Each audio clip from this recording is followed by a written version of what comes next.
Disclaimer, இது வந்து வெறும் எஜுகேஷன் பர்பஸ்க்கு மட்டும்தான், ப்ரொஃபஷனல் அட்வைஸ் கிடையாது. This is for only educational purposes and not a professional advice. Hi all, எல்லாருக்கும் வணக்கம். இன்னைக்கு நம்ம வந்து இன்ஃப்ரீஆனுலர் நர்வ் பிளாக்ல வெசிரினி அக்கினோசி டெக்னிக்கை மட்டும் பார்க்க போறோம். இது வந்து க்ளோஸ் மவுத் டெக்னிக். இதுல வந்து என்னென்ன டீத்லாம் அனஸ்டைஸ் ஆகுதுன்னு பார்த்தாக்கா வந்து ஒரு ஃபுல் ஆர்ச், ஒரு குவாட்ரண்ட் அப்படி அனஸ்டைஸ் ஆகுது. அப்புறமா வந்து ramus, buccal mucoperiosteum, mucous membrane, அப்புறம் ஆன்டீரியர் 2/3 ஆஃப் த டங்கும், ஃப்ளோர் ஆஃப் ஓரல் கேவிட்டியும் அனஸ்டைஸ் ஆகுது. இந்த நர்வ்னால வந்து நம்ம வந்து குவாட்ரண்ட் டென்டிஸ்ட்ரி ஈஸியாக பெர்ஃபார்ம் பண்ண முடியும். இது வந்து எங்கெங்கெல்லாம் நம்ம யூஸ் பண்ணலான்னு பார்த்தாக்கா வந்து இன் கேசஸ் வேர் வந்து நம்மளுக்கு மேண்டபிளார் ஓப்பனிங் வந்து ரொம்ப ரொம்ப லிமிட்டடாக இருக்குது. ஃபார் எக்ஸாம்பிள் ட்ரிஸ்மஸ் இருக்கிற பேஷண்ட்ஸு, ஓஎஸ்எம்எஃப் இருக்கிற பேஷண்ட்ஸ்க்கு அவங்களுக்குலாம் இதை யூஸ் பண்ணலாம். ப்ளஸ் மல்டிபிள் ப்ரொசீஜர்ஸ் வந்து மேண்டபிளார் டீத்தில் பண்ணுற மாதிரி இருக்குது.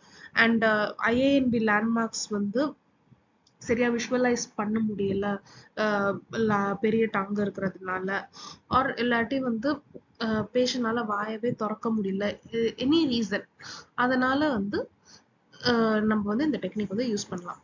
கான்ட்ரா இண்டிகேஷன் பார்த்தாக்கா வந்து இன்ஃபெக்ஷன், இன்ஃப்ளமேஷன், அதுக்கப்புறமா வந்து பேஷண்ட்ஸ் வந்து சின்ன பசங்களுக்கு எல்லாம் வந்து நம்ம வந்து இதை யூஸ் பண்ண முடியாது. ஏன்னா வந்து அவங்க வந்து நம்பா இருக்குன்றத they might not அண்டர்ஸ்டாண்ட் ஆகாததுனால வந்து அவங்க வந்து கடிச்சு பார்த்து ஒரு சாஃப்ட் டிஷ் இன்ஜுரினால பாதிக்கப்படுறாங்க. ஸோ அவங்களுக்குலாம் வந்து இது வந்து கான்ட்ரா இண்டிகேட்டட். அண்ட் சப்போஸ் வந்து ரேமஸோட லிங்குவல் ஆஸ்பெக்ட் வந்து நம்மளால வந்து ஆக்சஸ் பண்ண முடியல, அந்த கேசஸ்லயும் அது பண்ண முடியாது. அட்வான்டேஜ்னு பார்த்துக்க வந்து ரொம்ப ரொம்ப ஏட்ரமேட்டிக், பேஷண்ட் வந்து வாயை திறக்கவே வேண்டாம், ரொம்ப ரொம்ப காம்ப்ளிகேஷன்ஸ்லாம் ரொம்ப ரொம்ப கம்மி, அண்ட் ஆஸ்பிரேஷன் ரேட் வந்து ரொம்ப கம்மி, அதனால வந்து சக்ஸஸாக இருக்கும் இந்த அனஸ்தீசியா. அண்ட் ஆனால் இதில் டிஸ்அட்வான்டேஜ் என்னதுன்னு பார்த்துக்க வந்து நம்ம டெப்த் ஆஃப் இன்சர்ஷன் எவ்வளோ போயிருக்கோன்றது தெரியாது. அண்ட் போனி கான்டாக்ட் வந்து இதில் இல்லை, அதனால வந்து நம்ம கரெக்டாக கரெக்டான அந்த நர்வ் வந்து அனஸ்டைஸ் பண்ணிக்கோங்கன்றது டவுட்டாக இருக்கும், அன்லெஸ் பேஷண்ட் வந்து அந்த சப்ஜெக்டிவ் சயின்ஸோ சொன்னாலும் வழியா. அதுக்கப்புறமா வந்து பெரியாஸ்டியம் வரைக்கும் போயிட்டோம் அப்படின்னா வந்து பெரியாஸ்டியம்குள்ளே போயிட்டோம்னா அது வந்து பெயின்ஃபுல்லாகவும் இருக்கிறதுக்கு நிறைய சான்சஸ் இருக்கு. ஸோ இப்போ வந்து ஏரியா ஆஃப் இன்சர்ஷன் பார்த்தாக்கா வந்து இங்கதான், அதாவது மேண்டிபுலார் ரேமஸ் இங்க இருக்கு இல்லைங்களா, இதுதான் நம்மளோட மேண்டிபுலார் ரேமஸ். ஸோ இந்த ரேமஸோட அட்ஜசன்ட்ல இங்க மேக்ஸிலரி டியூபராசிட்டி இருக்கு. ஓகே, ஸோ இப்போ வந்து நம்ம இன்ஜெக்ஷனை வந்து இந்த மியூக்கோபக்கல் ஃபோல்டு இந்த ஹைட்ல போகும்போது, கரெக்ட் அந்த ஒரு டெப்த் ஆஃப் 25 mm போகும்போது நம்ம இந்த ஐஏஎன் மேண்டிபுலர் நர்வ் வந்து அனஸ்டைஸ் பண்ணிடலாம். இப்போ வந்து டார்கெட் ஏரியா அப்படின்னு பார்த்தாக்கா வந்து இந்த மீடியல் சைட்ல, ரேமஸோட மீடியல் சைட்ல இருக்கிற சாஃப்ட் டிஷ்யூ தான் வந்து டார்கெட் ஏரியாவா இருக்கும். அண்ட் லேண்ட்மார்க்ஸ்ன்னு பார்த்தாக்கா mucogingival junction of maxillary third molar or second molar எது ப்ரெசென்ட் ஆயிருக்கும்.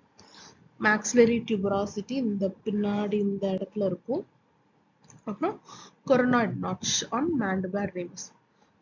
coronoid notch வந்து இங்க இருக்கு இந்த இடத்துல. ஸோ இப்போ வந்து ஓரியன்டேஷன் ஆஃப் பிவல் வந்து ஆல்வேஸ் இந்த கண்டிஷன்ல அவே ஃப்ரம் போன் தான். ஏன்னா வந்து நீடில் டிஃப்ளெக்ஷனையும் டிஷ்யூ ட்ராமாவையும் மினிமைஸ் பண்றதுக்கு. ஃபெயிலியர்ஸ்ன்னு பார்த்தாக்கா வந்து நம்ம ரேமஸ் வந்து எல்லாருக்குமே வந்து ஒரு யூ ஷேப் ரேமஸ் இருக்கும்னா சொல்ல முடியாது. சம்டைம்ஸ் வந்து ரேமஸ் வந்து ஃபிளேர் ஆகும். ஸோ வந்து நம்ம நீடில் வந்து மீடியலாக டைரக்ட் பண்ணோம்னா வந்து ஸ்பீனோமேண்டிபுலர் லிகமெண்ட்ல போயிட்டு லேண்ட் ஆகிறதுக்கு நிறைய சான்சஸ் இருக்கு. அதனால வந்து இன்ஜெக்ஷன் வந்து ஃபெயில் ஆகிறதுக்கு ரொம்ப நிறைய சான்சஸ் இருக்கு.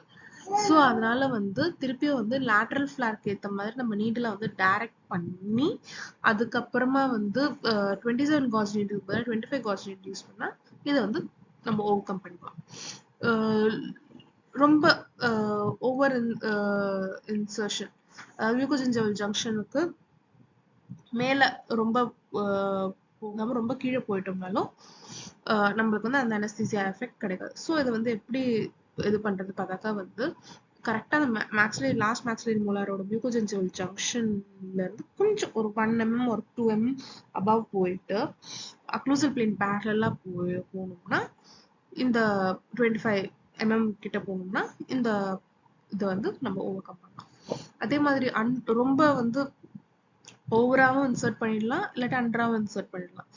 ஸோ இது வந்து நம்ம வந்து ஒரு நார்மல் அடல்ட்டுக்கு வந்து 25 mm வந்து வச்சுக்கிட்டோம்னா வந்து நம்ம வந்து இந்த ஓவர் இன்சர்ஷனும் நடக்காது, அண்டர் இன்சர்ஷனும் நடக்காது. ப்ளஸ் பேஸ்ட் ஆன் பேஷன்ஸ் ரொம்ப ஹைட்டாக இருக்கிறவங்க இல்லை ரொம்ப ஸ்மாலாக இருக்கவங்க அப்படின்னு பார்த்தாக்கா அவங்களுக்கும் வந்து இந்த பெனிட்ரேஷன்ஸ் வந்து ஆல்டர் பண்ணணும். அண்ட் காம்ப்ளிகேஷன்ஸ் பார்த்தாக்கா ஹெமட்டோமா, ட்ரிஸ்மஸ் வந்து ரேர் இந்த இதில். அண்ட் பேரலிசிஸ் ஆஃப் ஃபேஷியலில் வந்து நடக்கிறதுக்கு நிறைய சான்சஸ் இருக்கு. தேங்க்யூ.